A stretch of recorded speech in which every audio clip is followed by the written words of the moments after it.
Did you get to meet him? Yes. Yeah. A story on meeting Jimmy Carter. So so they always take him up to the DMZ so they can look over in the distance and rub their chin. Yeah.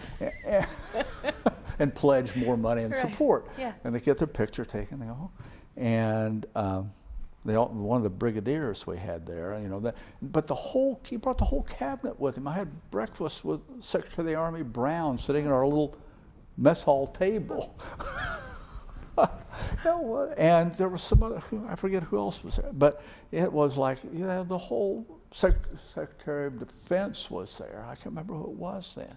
And it was just, and Secret Service were cleaning their guns on our pool table and the officers' mess. And it was just, it was like this. And so the thing was that also, in addition to Jimmy having his picture taken on the DMZ, he didn't really want to come to Korea, but they convinced him he needed to do it.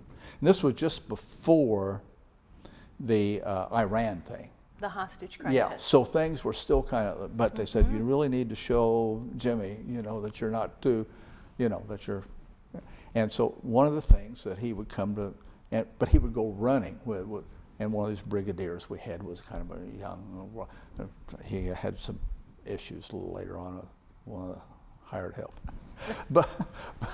but so he was going to run, Jimmy was going to run with the brigadier, and also with Brzezinski, Oh, wow. who was a runner, and he was there. And they're all out in front of the division headquarters one morning, kind of laughing around, and off they go on pictures. Oh, that's so funny. And this was when jogging kind of came Oh, into yes. vogue, Yeah, right? and That it was like the new yeah, there's fitness big activity. running along with the Yeah. brigadier. Wow. And Brzezinski. And Yeah. Yeah, and so it was very cool. So they come back in later on.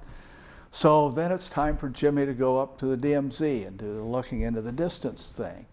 But he's also going to stop at a kind of a mountaintop fortress that the South Vietnamese, so he could show solidarity with the South Koreans. I'm sorry, South Korean.